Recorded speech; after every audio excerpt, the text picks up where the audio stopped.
ঈদে কি বাড়ি আসবি না? ঈদে বাড়ি আসবো কিনা বলতে পারছি না বাবা। তোমার অ্যাকাউন্টে টাকা পাঠিয়ে দিয়েছি। বাবা, আমার প্রমোশন হয়েছে, স্যালারিও বেড়েছে, পুরো 1 লাখ। আলহামদুলিল্লাহ। বাবা, একটু লাইনে থাকো। বাবা, তুমি তো বলেছিলে পিতৃঋণ কখনো শোধ হয় না। তুমি 26 বছরে আমার পিছনে যত টাকা খরচ করেছো, তুমি কি জানো আগামী 5 বছরে সেই টাকা তোমায় ফিরিয়ে দিতে পারবো? আমার এখন স্যালারি মাসে 1 লক্ষ টাকা বাবা। ও, এই কথা। তাহলে শোন, তোকে একটা গল্প বলি। বলো বাবা। তোর বয়স যখন 4, তখন আমার বেতন 3,000 টাকা। 1200 টাকা ঘর ভাড়া দিয়ে 1800 টাকায় চলে সংসার।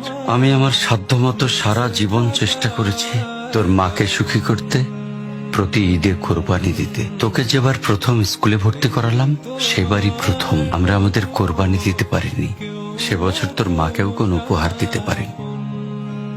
তুই যখন ভার্সিটিতে উঠলি, আমাদের অবস্থা তখন মোটামুটি ভালো, কিন্তু খুব কষ্ট হয়ে গিয়েছিল যখন আমার ট্রান্সফার হয়।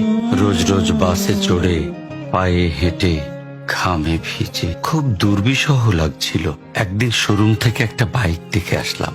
সে রাতে আমি স্বপ্নেও দেখেছিলাম আমি বাইকে চড়ে অফিসে যাচ্ছি। পরের দিন তুই বায়না ধরলি, জার্নি করতে তোর কষ্ট হয়। তোর কষ্টে আমারও কষ্ট হয় বাবা।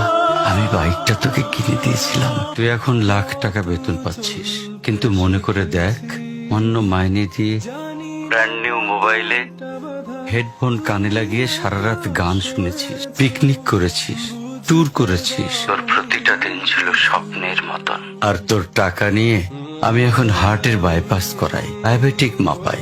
জানিস বাবা, তোর মাছ খাওয়া নিষেধ, মাংস খাওয়া নিষেধ। কি করে এত টাকা খরচ করি বল?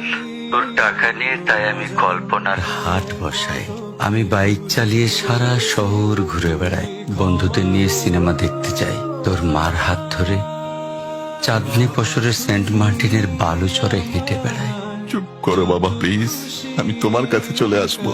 তোমার টাকা না, আমি তোমার ভালোবাসা তোমায় ফিরিয়ে দিব বাবা।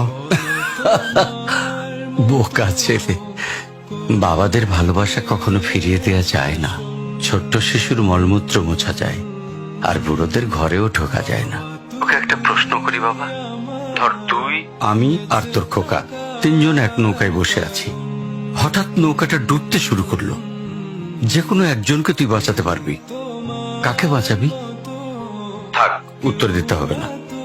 ছেলেরা বাবা হয়, বাবারা কখনো ছেলে হতে পারে না। পৃথিবীতে সবচেয়ে ভারী জিনিস কি জানিস? পিতার কাঁধে পুত্রের লাশ। আমি শুধু জায়নামাজে বসে একটা জিনিস চাই, আমার কবরের ঘরটায় যেন আমি আমার ছেলের কাঁধে চড়ে যাই। তাহলেই তুই একটা ঋণ শোধ করতে পারবি, তোকে কোলে নেয়ার ঋণ। বাবা